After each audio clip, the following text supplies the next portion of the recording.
সিংহ কেন দেবী দুর্গার বাহন?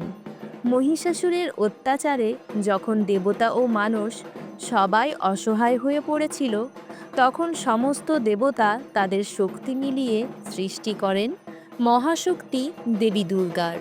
প্রত্যেক দেবতা তাকে অস্ত্র উপহার দেন। শিব দেন ত্রিশূল, ইন্দ্র দেন বজ্র, বিষ্ণু দেন চক্র। কিন্তু দেবীর বাহন কে দেবেন? তখন হিমালয় রাজা উপহার দেন এক অসীম শক্তির অধিকারী বীর সিংহ।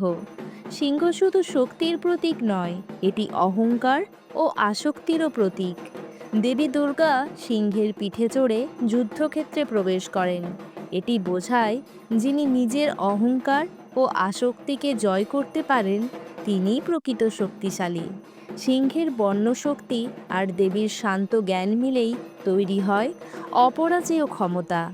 তাই সিংহ দেবীর বাহন, শক্তি, সাহস ও আত্মসংযমের অনন্য সমন্বয়। নমস্কার।